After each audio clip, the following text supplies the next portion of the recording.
Yang terhormat Bapak Menteri Koperasi, Bapak PLT Ketua Dewan Komisioner LPS, anggota BPK RI, Wakil Menteri PKP. Oh, enak gitu. Terima kasih. Wakil Menteri Transmigrasi, Ketua Dewan Direktur Great Institute, Bapak Fuad Wazir, mantan Menkyu, senior saya berarti Pak. Bapak Rocky Gerung, yang siap-siap memprotes saya sebentar lagi di medsosnya di beliau. Anggota Komisi 5 DPR RI, Bapak Musa Rajeksa. Assalamualaikum warahmatullahi wabarakatuh. Selamat siang, salam sejahtera untuk kita semua. Ya, pertama-tama saya ingin mengucapkan terima kasih kepada Great Institute yang telah menghadirkan saya pada siang hari ini. Jadi sebetulnya Pak, Bapak-Bapak, ini kegiatan dibuat untuk mendukung saya menjadi ketua LPS lagi. Kata Bang Saganda, harus promosi lu Pur. Siap. Jadi kita LPS membiayain kegiatan ini Pak. Rupanya Great Institute ini over deliver. Bukan jadi ketua LPS, tahu-tahu jadi Menkyu.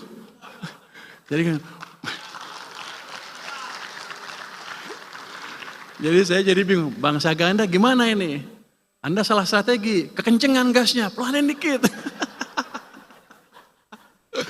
Tapi saya bersyukur ditunjuk sebagai Menteri Keuangan, mungkin di posisi ini saya bisa memberi kontribusi lebih banyak dibanding dengan di LPS mungkin.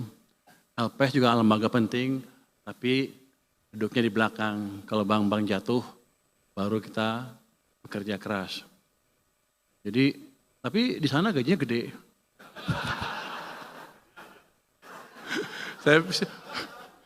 Saya menikmati betul kerja di LPS, 5 tahun, gaji gede, nggak ada bank gede yang bangkrut. Jadi nganggur tuh. Bulanan nggak boleh ngomong gitu ya Bu saya Bu ya. Bulanan saya lihat tadi bulan. Jadi waktu dilantik di Kementerian Keuangan, saya tanya ke Sekjen, gaji di sini berapa? Sekian, waduh turun gue. Jadi gengsinya lebih tinggi tapi sepertinya gajinya lebih kecil.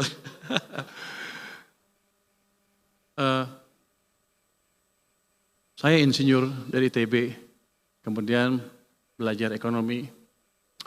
Kalau insinyur ITB, orang-orang ITB bilang, lu insinyur yang tersesat katanya. Tapi kalau ekonom bilang apa?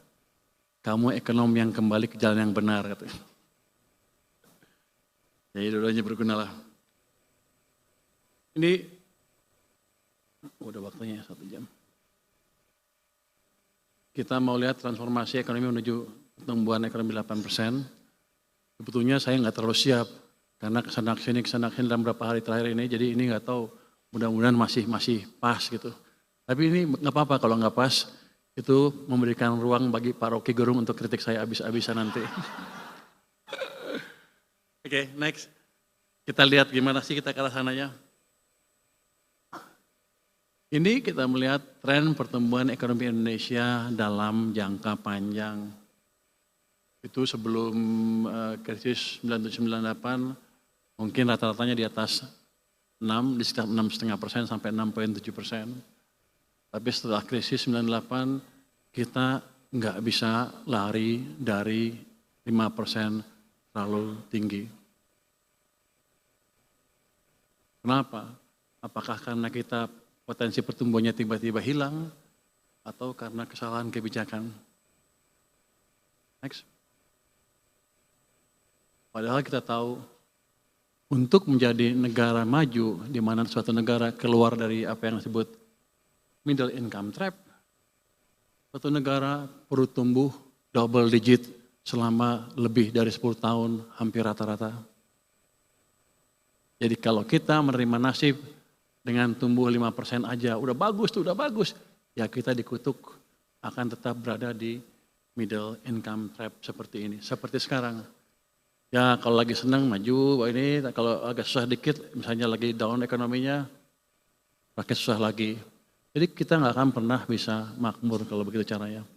Jadi ketika Pak Prabowo bilang kita akan menciptakan pertumbuhan ekonomi 8%, kok saya senang juga, oh bagus nih, kita kejar. Nggak gampang, tapi mungkin. Next.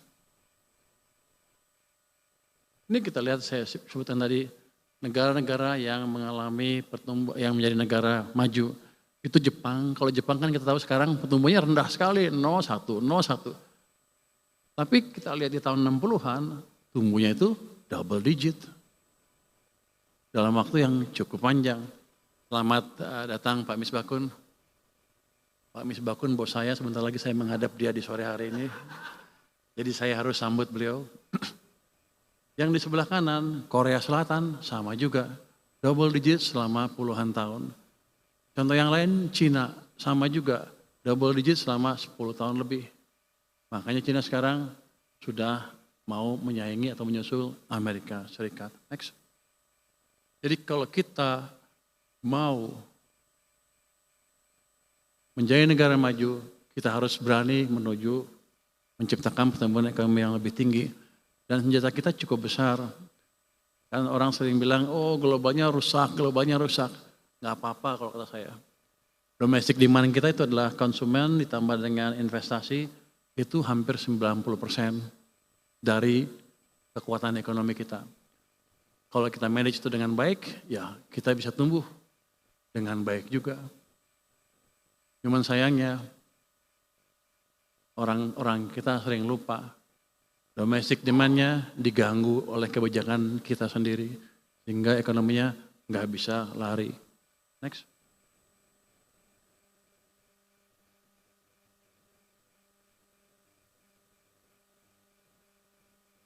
Ada perdebatan. Kalau kita ingin menciptakan pertumbuhan ekonomi yang cepat, siapa yang sebaiknya mendorong pertumbuhan ekonomi? Pemerintah atau swasta? Waktu Pak SBY dulu mengambil alih kepemimpinan, dia cerita tentang buku yang disebut Commanding Height. Itu perdebatan antara private sector dan government sector. Dari pengalaman kita, salah satu aja nggak bisa, harus dua-duanya baru ekonomi kita bisa tumbuh double digit. Kira-kira gitu. Next. Nah ini kalau ini, saya dongkrak anti sedikit. Saya kan pengen dekat ke presiden sedikit ya waktu itu ya.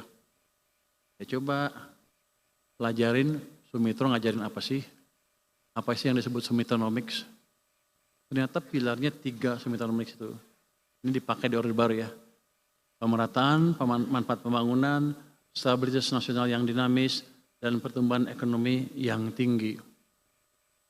Yang dikerjakan oleh Pak Ferry sekarang, itu dan lain-lain, itu adalah pemerataan manfaat pembangunan dan sekaligus menciptakan stabilitas nasional yang dinamis. Jadi program MBG sepertinya program yang aneh, bagi-bagi duit. Tapi kalau kita lihat filosofi ini, sebetulnya itu tujuannya adalah untuk menciptakan pemerataan pembangunan dan sekaligus menjaga stabilitas sosial politik. Itu program yang baik, hanya perlu didukung oleh satu lagi yang atas, pertumbuhan ekonomi yang tinggi. Next. Kita akan cerita bagaimana kita bisa menciptakan pertumbuhan ekonomi yang tinggi. Waktu mulai perang dagang, perang di Rusia, semua orang takut, semua orang tambah lagi perang Israel, semua orang memperkirakan global akan hancur, ekonomi akan hancur, di dunia di luar sana gelap gulita, kita pun prospeknya akan suram. Indonesia cemas katanya. Waktu IMF mengeluarkan prediksi, wah Indonesia akan turun ekonominya, dunia akan turun. Saya bilang, waktu itu ya, kalau sekarang udah nggak boleh ya Menteri Keuangan ya? Boleh nggak ya? Boleh kali ya? Ini kan boleh ya, ini kan aktivis semua. Jadi boleh kritik-kritik sedikit. Jadi saya bilang, jangan percaya IMF. Mereka nggak pintar-pintar amat. Saya ditegur tuh, kenapa kamu gaya koboi begitu? Tapi memang saya tahu mereka nggak pintar.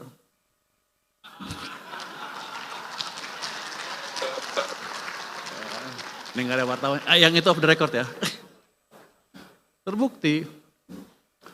Dalam sebulan kemudian, dia rubah lagi pertumbuhan global tadi diturunkan ke 2,8%. Berapa bulan kemudian dinaikin lagi ke 3%. Wah, kok begitu? Kita diturunkan ke 4,7, berapa bulan kemudian lagi dinaikin ke 4,8. Saya yakin bulan depan dinaikin lagi, menuju 5 lagi. Artinya apa? Memang ketika keadaan lagi goncang gitu, nggak ada yang bisa memprediksi dengan akurat. Ya orang kita aja yang agak-agak silau sama orang asing, begitu orang asing turunkan, kita ikut, kita akan suram. Saya bilang jangan takut, domestic demand kita kuat, kita jaga aja, selesai. Tapi yang ini menunjukkan bahwa ya kita jangan terlalu takut sama prediksi-prediksi asing, mereka nggak sepintar kita juga, nggak boleh ngomong gitu juga katanya. Nggak boleh ngomong mereka nggak sepintar kita. Itu panitia menuduh saya, kamu bilang IMF bodoh ya? Enggak, saya bilang mereka nggak sepintar saya.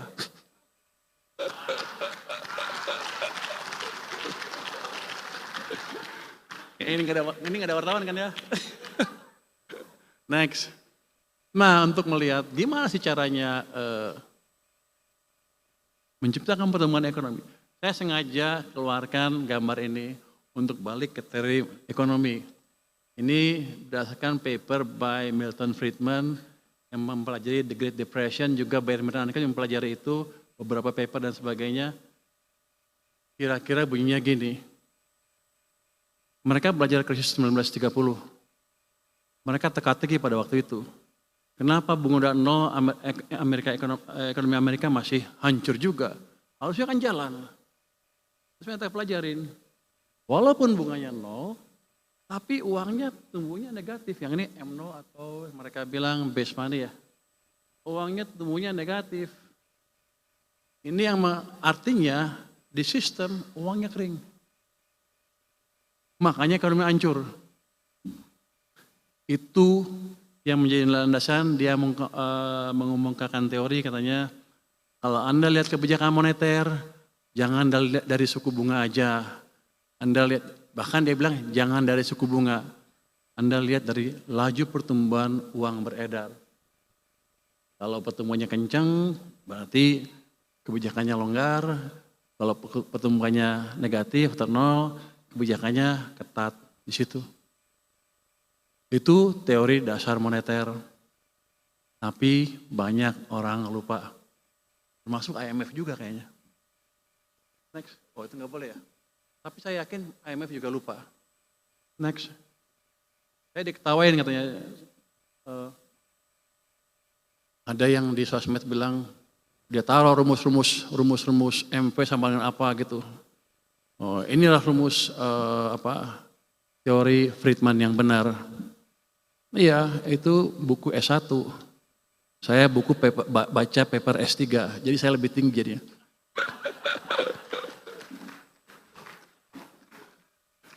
Ini menterinya banyak bercanda ya, biar aja lah. Gimana? Di perekonomian Indonesia. Ini nggak ada pinter ya. Sama.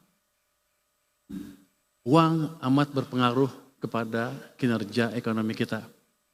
Saya tunjukin yang gampang-gampang aja ya.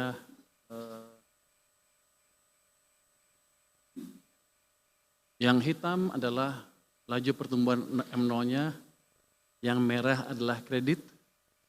Anda lihat dari 96 sampai 2014, yang hitam levelnya antara sekian. Yang hitam tahun 2014 dia jatuh sini. Kredit juga pertumbuhannya melambat Dari double digit menjadi 7% single digit.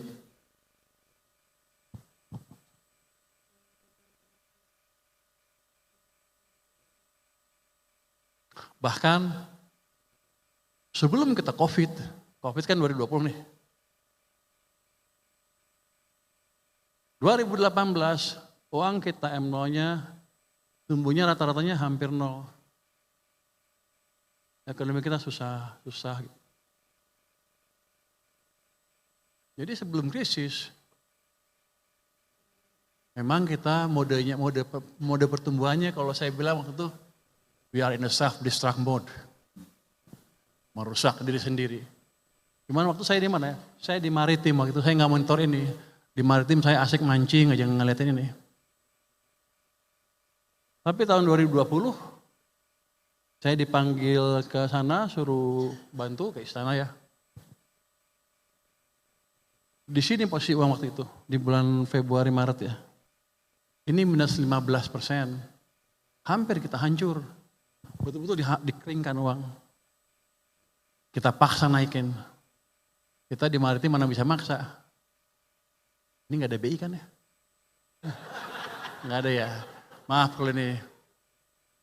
Kita paksa dari istana supaya uang masuk ke sana. Ini masih gak cukup. Di sini kita paksa fiskal. Gelontorin uang seperti yang saya lakukan kemarin. Hari ini efektif. Gelontorkan uang kamu jangan taruh di bank sentral, taruh di sistem ekonomi. Akibatnya ekonomi pertumbuhannya seperti ini, kali ditumbuh lagi, kita recover. Tapi habis itu, jadi saya mau ngeritik Pak Rocky Gerung sedikit. Dia suka ngeledekin Jokowi nggak ngapa-ngapain. Ini Pak,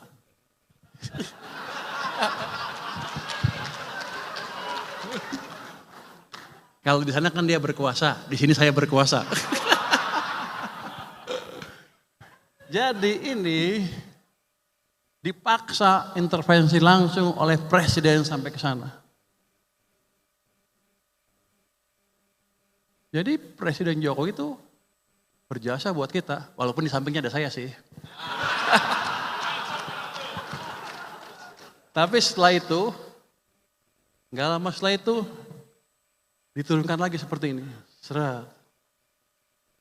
Ini yang Anda rasakan berapa tahun 2003-2004, pertengahan sampai akhir itu, ekonomi susah lagi. Keluarlah Indonesia suram dan lain-lain. Bukan dari politik, tapi dari ekonomi yang dibunuh penyebab utamanya. Jadi Pak Rocky mungkin sedikit belajar ekonomi lagi Pak. Gue seneng bisa ngadek dia di sini. Soalnya Pak Rocky setiap itu saya lihat tuh pidato Anda itu menarik sekali, jadi saya ikutin ahli filsafat. Mumpung bisa kritik, saya kritik di sini. Kemarin sampai April sudah membaik, makanya saya bilang ekonomi bagus, nggak usah takut. Tapi habis itu dibunuh ke sini sampai ke sini. Jadi sedang dibunuh lagi ekonominya. Ketika ekonomi memburuk, banyak pemecatan pegawai kan pasti. Rakyat hidupnya makin susah dan kita nggak peduli waktu itu ya. Nggak terlalu peduli, turunlah ke jalan masyarakat kita. Itu expected untuk saya. Ini nggak ada wartawan kan ya? Bebas kan nih?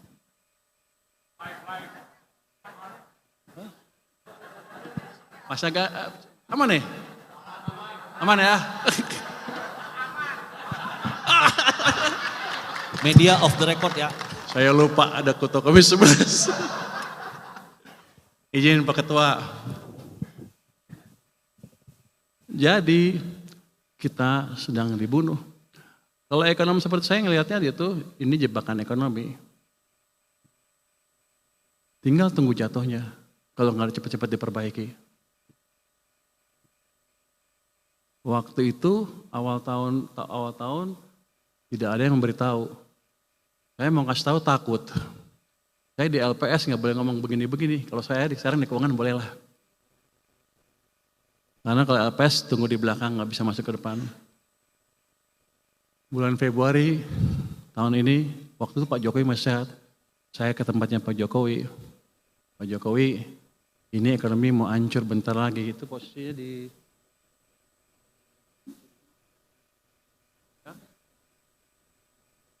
bantu nggak Pak? Dan saya juga takut, saya nggak punya teman, Pak Jokowi udah pensiun kan, Pak Prabowo saya belum kenal waktu itu. Pak Jokowi bantu nggak? Dia bilang bantu. Baru saya berani kasih ke sana sini, mencoba memberikan informasi bahwa ada masalah di perekonomian. Tapi ini jatuhnya begini, kita nggak usah takut. Ini di bawah kendali kita 100%. Jadi selalu saya bilang, kita nggak usah takut global dan lain-lain. Kita punya policy dalam negeri yang cukup kuat, domestiknya gede, tergantung kebijakan kita sendiri. Jadi saya selalu bilang, nasib kita di tangan kita sendiri.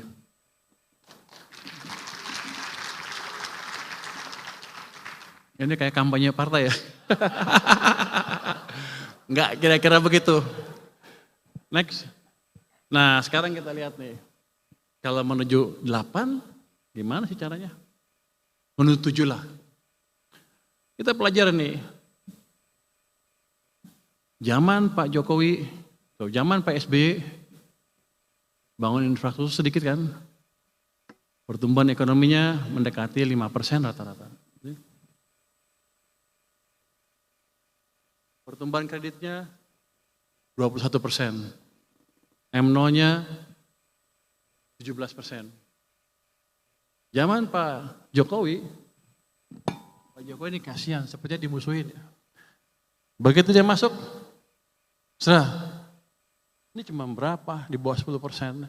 Ini rata-rata cuma 7%, bahkan ada yang sampai 0 sekian. Rata-rata itu karena kebantu atas ini. Di sepanjang ini dia di bawah. Jadi dia ekonomi direm. Dia bangun infrastruktur sebanyak apapun, hanya menggerakkan government sektor. Private sektornya lambat atau berhenti. Makanya tumbuhnya hanya di bawah 5%.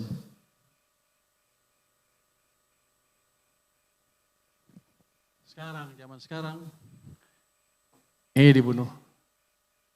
Private sektor pasti nggak jalan kalau nggak kita balikin nih. Terus government-nya juga masih baru, belum berjalan dengan cepat. Jadi kalau kita lihat apa? Sebelah sana mesinnya mesin swasta, 90% dari ekonomi. Sebelah sana mesinnya mesin pemerintah yang 10% dari ekonomi. Dalam 20 tahun terakhir ini, mesin ekonomi kita pincang. Satu jalan sana swasta, di sini satu jalan hanya pemerintah. Swasta 6, pemerintah 5. Gimana kalau dua-duanya dijalankan? Base-nya kan 6 kalau swasta. 6 tambah sekian. Jadi 6,5%, 6 sampai 6,5%. Enggak susah-susah amat dalam waktu setahun 2 tahun.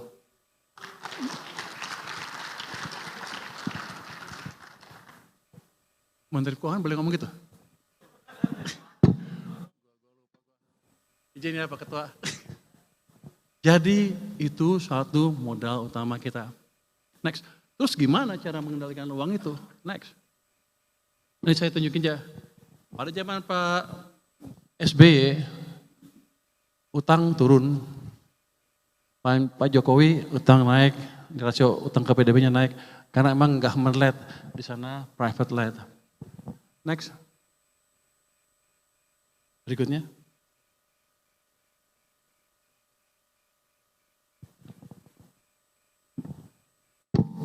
Ini gak ada wartawan kan ya? Hah? Aman? Hah? Live? Waduh. Next. Oh, udah gak apa-apa. Next. Ya Pak Fahri ya? Next. Saya gak tahu saya nyinggung Pak Fahri gak? Pak Fahri dari UI soalnya.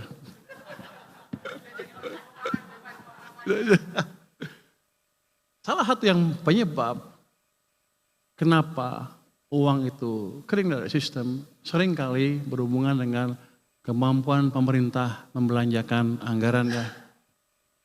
Pemerintah kan ngeluarin utang, tarik pajak, uangnya taruh di mana? taruh di BI. Mereka pikir, oh aman, uang saya aman di sana, bagus. Tapi yang mereka lupa, ini kan ada sistem uangnya. Tarik sini, di sana kering. Ini saya tunjukin, ini uang pemerintah di Bank Sentral tuh naik turun, gede sekali, kadang-kadang sampai hampir 800 triliun. Tanpa mereka sadar karena mereka nggak monitor. Di tahun 2021 saya contohkan ya, waktu uang itu kering, kita paksa uangnya masuk ke sistem di sini. Di bulan Mei 2021, 300 triliun masuk ke sistem, itu yang memulihkan ekonomi. Dan ini manajemennya mungkin kalau untuk saya sih kurang efektif. Kenapa?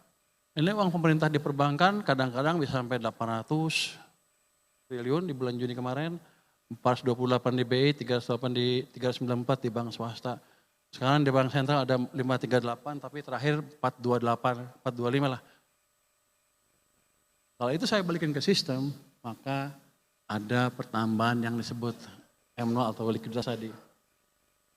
Itu dosa satu. Next. Berikutnya.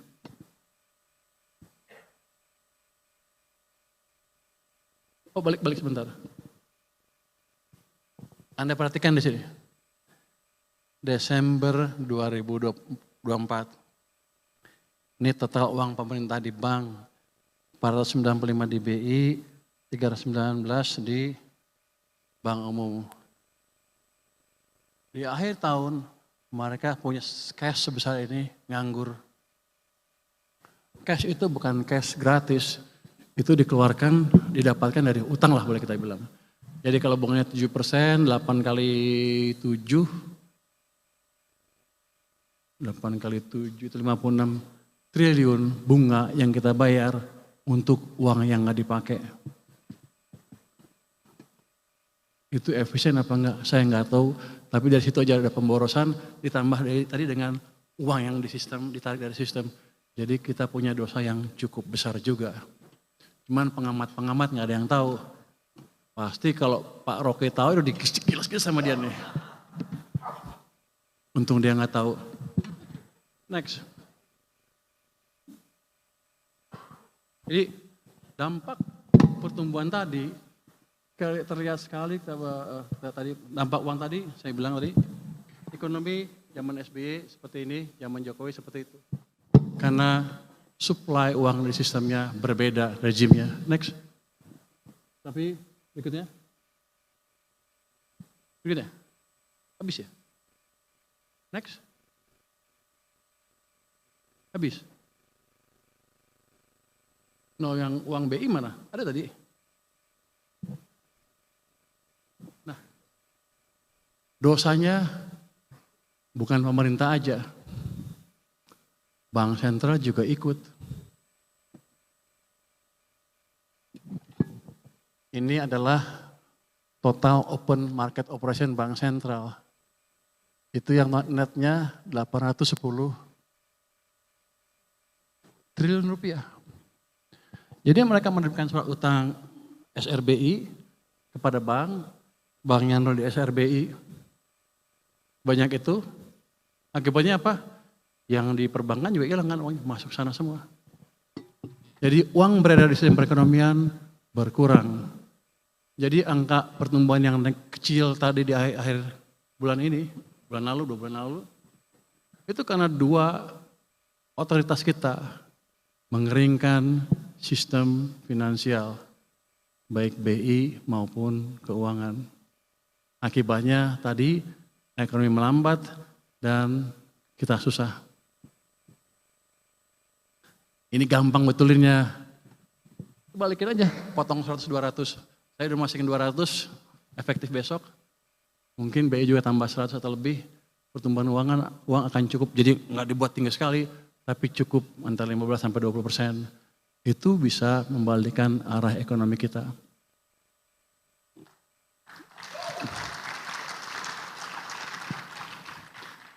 Jadi teman-teman nggak usah takut, kita cukup punya pengetahuan untuk mengendalikan ekonomi. Nggak mungkin lagi kita seperti krisis seperti 1998 lagi. Kita udah mengalami beberapa krisis dan sudah teruji. Dan pengetahuan ini kita pakai di 2008, 2015, 2020, 2021 kemarin. Sudah teruji. Jadi kita bisa berharap ekonomi kita ke depan akan lebih cerah lagi. Nanti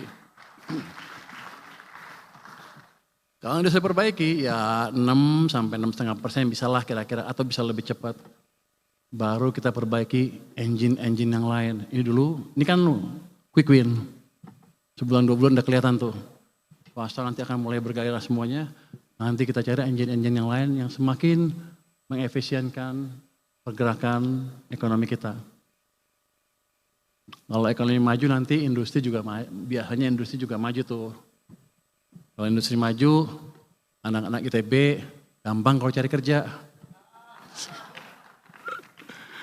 Jadi nggak ada lagi anak ITB yang kayak saya pindah ke ekonomi. Tapi nggak masalah. Jadi seperti itu. Jadi fondasi ke arah pertumbuhan lebih cepat bisa kita ciptakan dengan tidak terlalu sulit. Nanti kalau ke 8% baru kita gunakan effort-effort yang lain.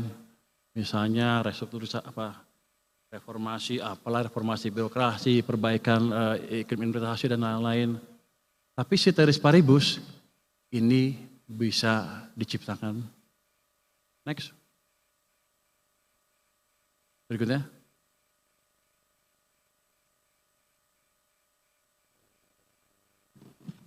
Ini gambaran pasar modal kita. Dia itu mengikuti siklus ekonomi. Ekonomi Indonesia tuh bisa 7 tahun ekspansi, tahun resesi, 7 tahun ekspansi, tahun resesi. Bisa 10 atau lebih. Ini saya tunjukkan di sini. Kita resesi di sini resesi 2020 tahun 2000-an, ekspansi 2008 jatuh sedikit resesi, terus naik 2021 kemarin resesi juga, kemudian naik lagi. Itu 7-8 tahun, kalau bagus 10 tahun. Let's say kita mulai keluar tahun 2021. Kalau siklusnya tetap sama, paling sial kita bisa tumbuh sampai 2028, 2029. Tapi kalau siklusnya bisa perpanjang 10 tahun, bisa 2030, 2031, 32. Tapi yang penting ini, di sini,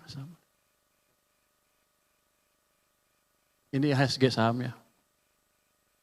Pada waktu turun di sini, sampai ke resesi sana, IHSG-nya udah naik dari sekitar berapa nih?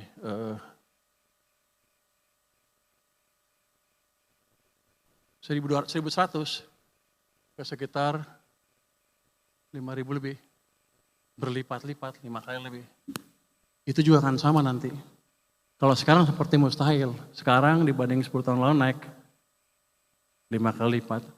Tapi kemungkinan itu besar dan sudah terjadi. Dulu juga di sini di level 400-an kalau nggak salah. Pas ini diturun di 800, 900. Jadi kalau orang yang suka main saham ya beli saham lah sekarang. Ya Pak Tito ya.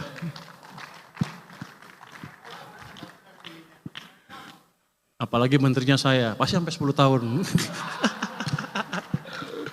Next. Ya, next.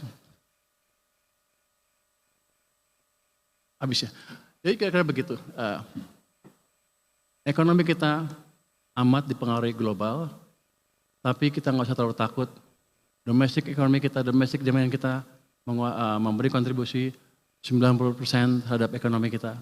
Selama kita bisa memanage domestic demand dengan kebijakan fiskal dan domestik yang pas, kita bisa tumbuh cukup baik, mungkin di atas 6 sampai 6,5%. Dengan reformasi sedikit, manufacturing diperbaiki dan lain-lain, 7-8 sudah kelihatan di ujung sana.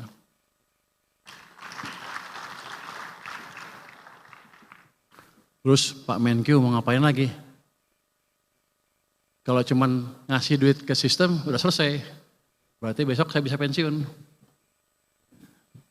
Tapi enggak seperti itu, masih ada banyak yang mesti diperbaiki. Seperti tadi, sebetulnya kan fungsi anggaran adalah antara lain menciptakan pertumbuhan ekonomi melalai program pembangunan kan. Banyak kementerian-kementerian yang penyerapannya lambat karena memang belum bisa atau masih baru. Menteri-menterinya dan pejabat-pejabatnya. Ya langkah saya ke depan ngapain? Saya pasti dalam jangka pendek, saya pastikan selain mindahin uang ke sana, saya pastikan penyerapan anggaran akan bisa lebih baik. Saya akan set up tim di kantor Menko Keuangan, Menteri Keuangan, lupa. Yang memonitor belanja masing-masing kementerian lembaga, dan kalau kementerian lembaganya nggak bisa, kita akan perbantukan orang kita ke sana supaya bisa lebih cepat menyerap anggaran, supaya dampak pembangunan terhadap ekonomi bisa terlihat lebih cepat.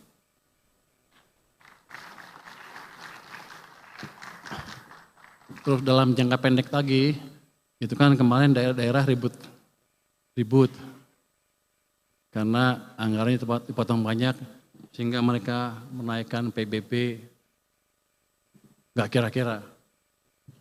Kita menjadi hal itu, nanti saya dengan Pak Misbakun, dengan izin Pak Misbakun ngomong sedikit di sini, izin ya Pak ya. Mungkin akan memberi pelonggaran sedikit kepada transfer ke daerah. Tujuannya supaya tadi keresahan di daerah bisa dikendalikan sehingga keadaan tenang dan kita bisa membangun ekonominya dengan tenang itu. Itu saya perlu dukungan Pak Misbakun. Terima kasih Pak Misbakun sudah mendukung kami di Kementerian Keuangan. Depan akan seperti itu. Mungkin itu yang bisa saya sampaikan. Terima kasih semuanya. Wassalamualaikum warahmatullahi wabarakatuh. Download Tribun X sekarang. Menghadirkan lokal menjadi Indonesia.